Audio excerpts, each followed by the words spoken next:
Municipal de Villa María del Triunfo. Muchas gracias, compañera Rosita Bazán Flores, secretaria nacional de Cultura, y que siempre para muy activa y movida, como deben ser los buenos apristas, como son los buenos apristas. Y un saludo a nuestro compañero Vicente Pari, secretario de organización, a la compañera Carmen, que también nos acompaña. Y a todos ustedes, compañeros y compañeras, un saludo y un abrazo fraterno, iniciando este mes de la fraternidad, iniciando también, como dice el compañero Ángel, la conmemoración del mes de la fraternidad y de los 100 años del APRA, porque este año es un año histórico para nosotros. Hace 100 años, joven aún, nuestro compañero jefe Víctor Raúl, desterrado por la dictadura de Leguía, llegó a México, trabajó con el ministro Vasconcelos, quien lo convocó para que lo apoye, y en reunión y en trabajo, un 7 de mayo, entregó las banderas del APRA a la juventud mexicana, como símbolo de que el APRA emergía como un proyecto continental que pretendía y buscaba y anhelaba unir a nuestra gran cultura indoamericana, a nuestra raza autóctona mestiza, para conformar un vasto sector continental que pudiera ser el escenario de la creación histórica de un pueblo grande como fueron nuestros antepasados incas y aztecas y mayas. Por esa perspectiva, por esa visión de Aya de la Torre, construida durante sus años juveniles, es que nosotros logramos 100 años después volver a convocarnos otras generaciones, otras promociones, porque los fundadores ya no están, pero su espíritu, su anhelo, su visión, su esperanza en una América Latina unida, su esperanza en un Perú sin injusticia, con libertad, con oportunidad para todos, con trabajos dignos para todos, con capacidad de educación para nuestras juventudes, en la ciencia, en la técnica, en la filosofía, en las humanidades, donde nuestros mayores tengan también la garantía de una vejez digna que les corresponde después de tantos años de trabajo. Esa es la gran visión de Aya de la Torre y los fundadores. 100 años después, nosotros estamos presentes recordándolos y haciéndoles un homenaje que no solamente debe ser discursivo, que no solamente debe ser un mensaje oral, que no solamente debe ser el abrazarlos, sino debe ser, como lo dijo Manuel Soale cuando instauró el Día de la Fraternidad. Nuestra fraternidad es sobre todo una fraternidad de apostolado moral, de hermandad en un compromiso de ideales, pero unos ideales que tienen que estar justificados por nuestra conducta, por nuestra vida limpia. No podemos tener una fraternidad y entender cómo se construyó nuestro gran partido en base a esa cultura de hermandad, de solidaridad, de humanismo entre nosotros mismos, si no entendemos que fue un proyecto de unirnos bajo un ideal, bajo una meta, pero donde todos los compañeros, los fundadores, con el jefe a la cabeza, fueron los que dieron el mejor ejemplo de su vida, de limpieza, de trabajo, de dignidad. Por eso el APRA fue grande, porque sus conductores fueron grandes. Por eso el APRA estuvo unido, porque sus conductores dieron ejemplo de vida. Por eso el APRA fue fuerte, porque toda la militancia confiaba en sus dirigentes, sabía de su vida sacrificada, sabía que venían a entregar su vida, su tiempo, sacrificar mejor y bienestar para su familia, pero lo hacían pensando en una causa social, lo hacían pensando en una causa de justicia, lo hacían pensando en el futuro de la niñez y la juventud. Por eso, oportuno esta fecha para acordarnos de la vida de Eguía de la Torre, de su capacidad para poder estudiar la realidad nacional y mundial, para esa fuerte convicción que tenía, para no copiar modelos de otros lugares, sino como él decía, hay donde hay realidades distintas, hay problemas distintos, y por lo tanto las soluciones tienen que ser también distintas. Bajo ese principio, él estudió la realidad del Perú. Cuando muy niño, caminando por los restos hermosos de la cultura moche y la posterior cultura chimú, él de niño comprobaba que en los libros de historia no estaba cronológicamente incluida esas realidades, nuestras historias. Él se cuestionaba el por qué. Y él entendió que había que descolonizar la cultura, la educación, que había que entender que el proceso americano no había sido incluido en el análisis del proceso histórico. Y él comenzó un trabajo para poder estudiar nuestra realidad, para poder darle el valor y descubrir cuáles fueron las grandes potencialidades que históricamente tiene el pueblo del Perú. Cuando él visita el Cusco y se queda maravillado, impresionado por la majestuosidad, por la arquitectura hermosa de una sincronía arquitectónica telúrica junto a ese paisaje. Y él dice de que éramos un gran pueblo y que ese gran pueblo autóctono había servido de base para que los españoles construyeran después de barro sobre los grandes cimientos incas. Porque él empezó un trabajo de reivindicación de los sectores en ese entonces más oprimidos, empezando por los campesinos. Y él empezó un trabajo de capacitación, de educación, de formación desde las universidades, con la fundación de las Universidades Populares González Prada, donde trató de vincular al intelectual, al estudiante, vincularlo con el trabajador, con el obrero, porque entendió que no había revolución en el mundo si no había educación, si no había conciencia, si no había un alto entendimiento de lo que tiene que ser un proceso de desarrollo social, económico y cultural. Por eso Eguía de la Torre se vincula al trabajo social, por eso entra a defender las 8 horas de trabajo junto con los sindicatos de los trabajadores de Lima. Por eso él empieza un trabajo de educación y fortalecimiento de una nueva organización. Y cuando es desterrado, porque Leguía no pudo comprarlo con el oro que muchos aceptaron y fueron becados, y tuvo que ser desterrado, él dijo: algún día regresaré, y regresaré cuando sea la hora de la gran transformación.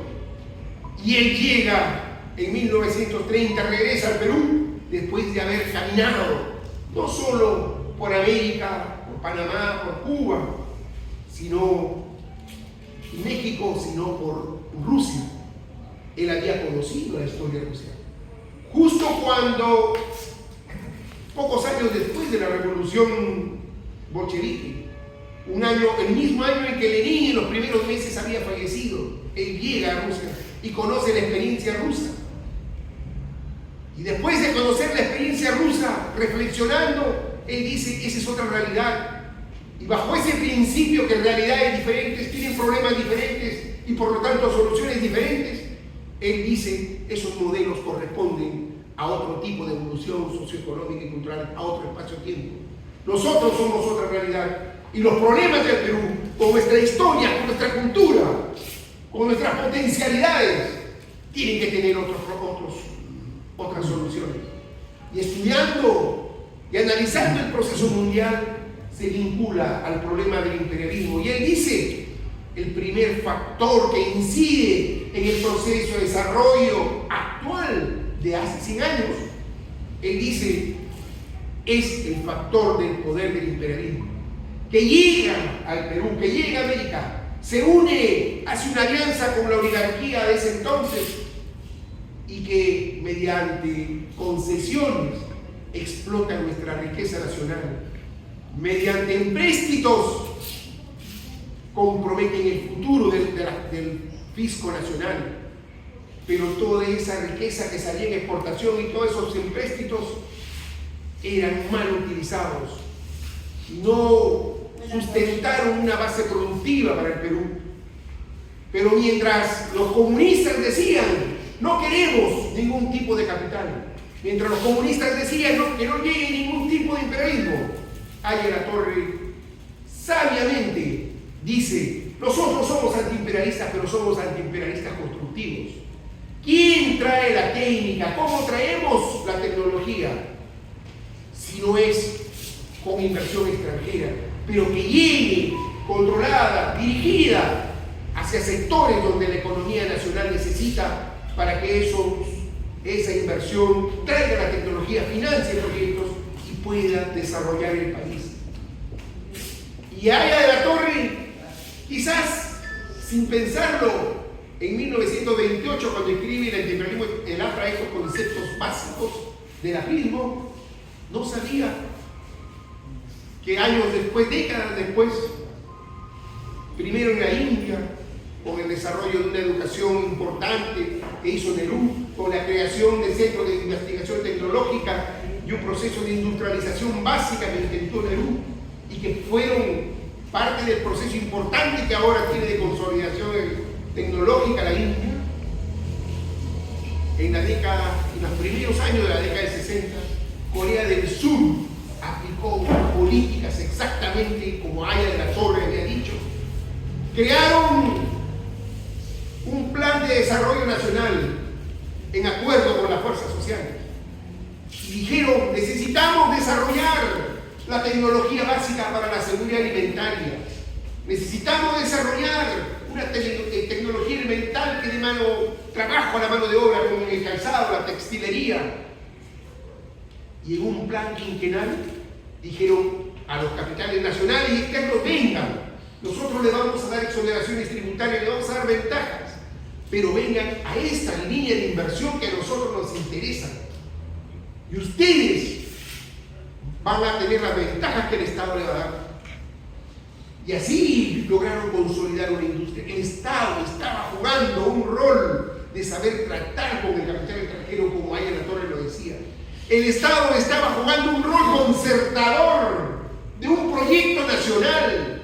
No es que abramos las puertas del mercado y que entren los capitales y hagan lo que quieran. No, Aya de la Torre decía que tiene que venir el capital, pero sujeto a las prioridades del país. Porque Aya en el antiimperialismo del APRA nos decía, y lo mantuvo durante toda su existencia, que hay capitales que son necesarios para el desarrollo del país, como hay capitales que no son necesarios y nos pueden hacer daño. Por eso es que Corea del Sur asumió este principio central de Aya de la Torre y comenzó en planes quinquenales a avanzar en niveles de industrialización, y conforme cumplía los primeros pasos avanzaban en tecnologías mayores, importaban tecnologías para esas ramas que necesitaba su economía para transformar su riqueza natural, para desarrollar ciertos productos básicos en tecnología básica para poder exportar. Y comenzó un círculo interesante de inversión dirigido a programas, a proyectos que eran industrias centrales que iban cerrando una economía, nueva economía con mayor nivel tecnológico cada vez. Y así, en diferentes planes quinquenales, pudieron llegar a desarrollar toda la alta tecnología que tienen ahora. Y ese es, en síntesis, parte de la aplicación de los principios de Aya de la Torre. Igual el caso de China, compañeros, con muchas diferencias, pero un Estado que se dio cuenta que el comunismo, viendo quizás el ejemplo de Rusia, que había fracasado con un estatismo burocratizante y paralizante de la economía y de la iniciativa de los ciudadanos, comenzó también a abrir espacios, liberar espacios donde para atraer capital extranjero dirigida a ciertas ramas industriales. Y así China comenzó con ciertos espacios que fueron ampliando a más espacios hasta que se hizo una política a nivel de todo el Estado. Pero donde también el Estado chino no decía vengan todos los capitales y lleguen y hagan lo que quieran, no. Ellos también decían estas son nuestras prioridades y la inversión tiene que venir dirigido a estos sectores, porque estos sectores son claves para dinamizar nuestra economía y para generar una estructura productiva en el país, en su país, que le pueda dar una base de sostén permanente, sostenibilidad, darle permanencia a un proyecto de desarrollo. Y miren ahora cómo ha avanzado China, con algo fundamental que decía de la Torre: necesitamos transferencia tecnológica, porque los países subdesarrollados no van a poder salir de su desarrollo si no tienen la asimilación de la técnica y el financiamiento para poder hacer emprendimientos y puedan generar una estructura productiva que pueda responder a un proyecto de sostenibilidad nacional.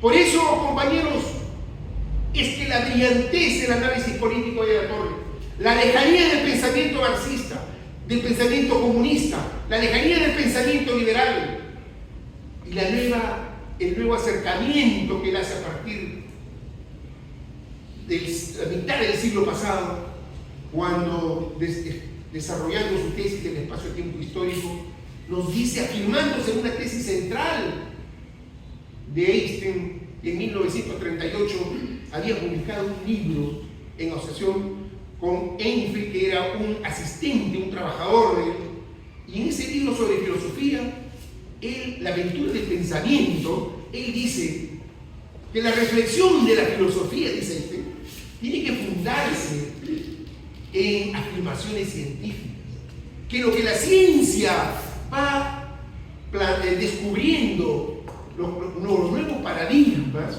sobre esos nuevos paradigmas se construye una reflexión filosófica. Y por lo tanto, ella asume ese principio. Y ella dice, si el comunismo y el liberalismo fueron parte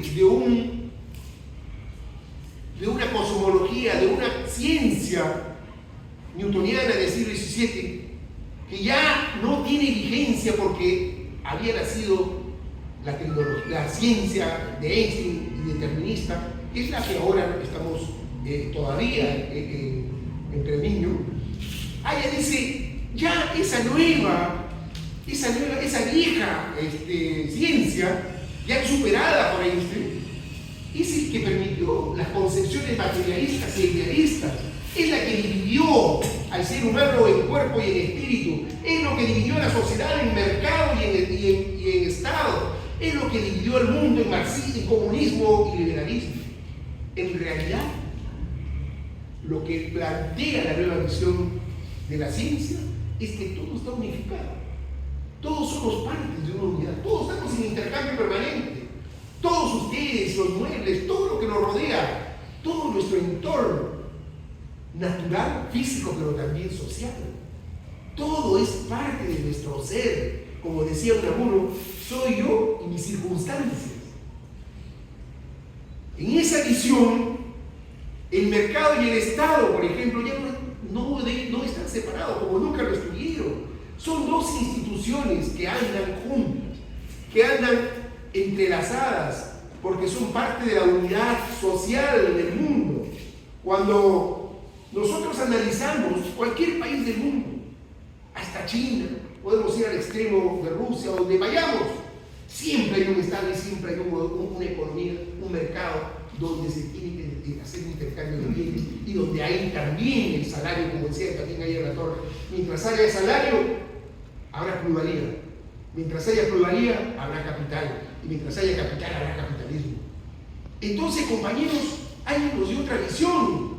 Por eso, afirmándose en esa nueva visión de que la ciencia era la que nos tenía que dar los elementos fundamentales para la nueva reflexión filosófica, ella dice otra afirmación importante como consecuencia.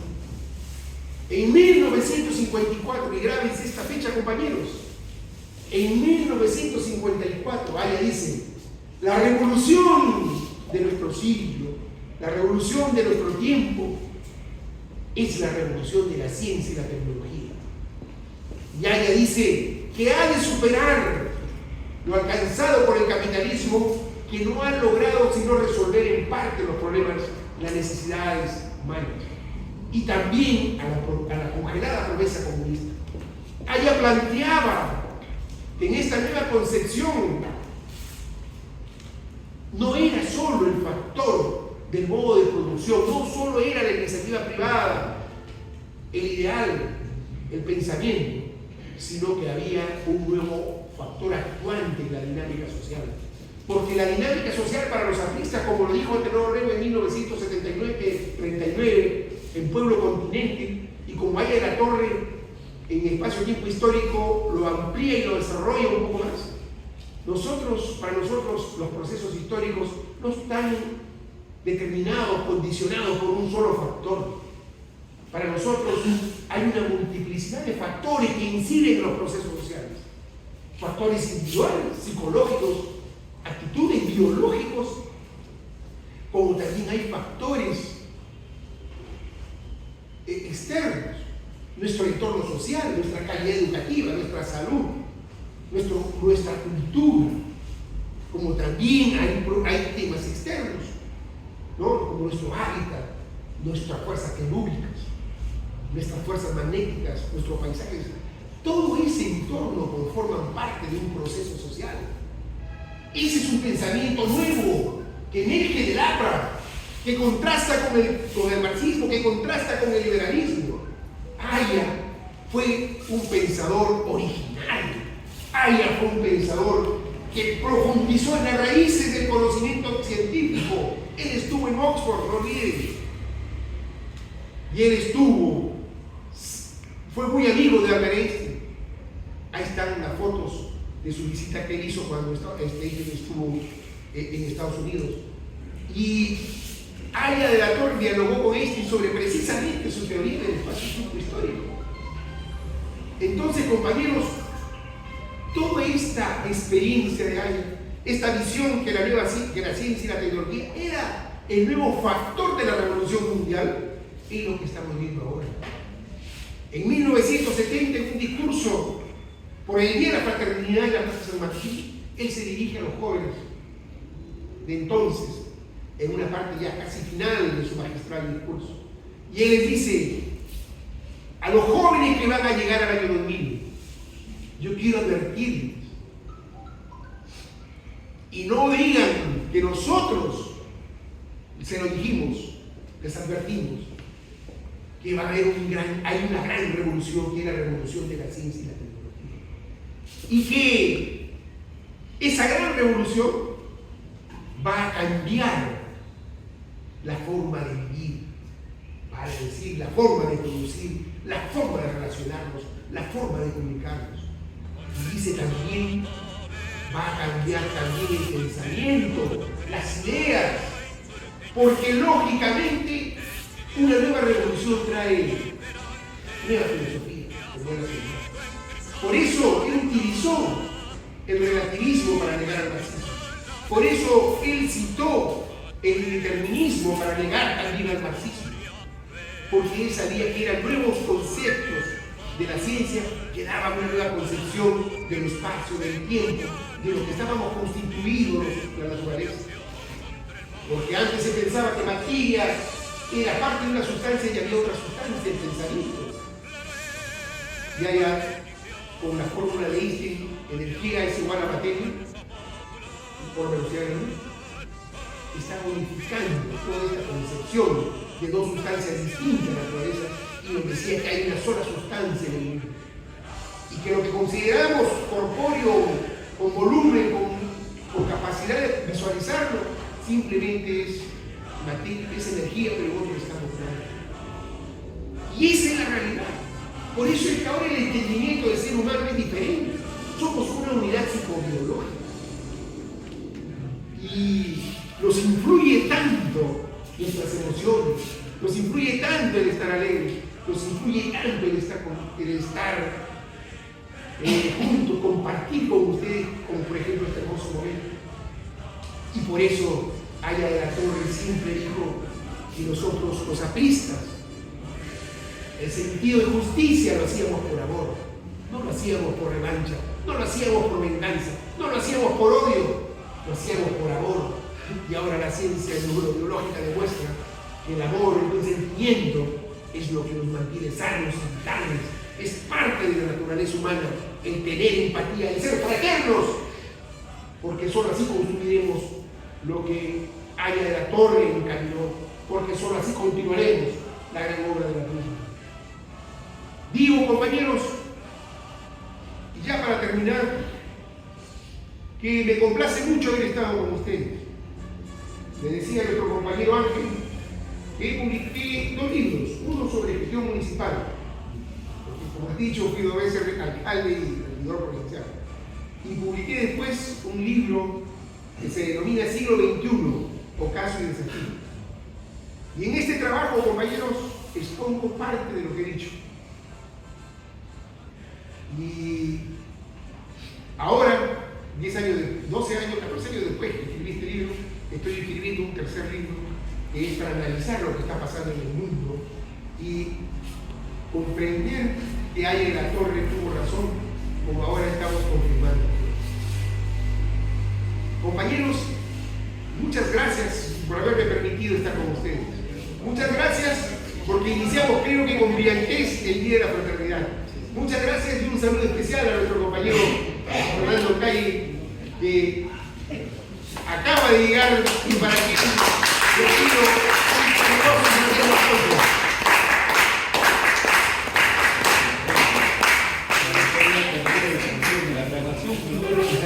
saludo.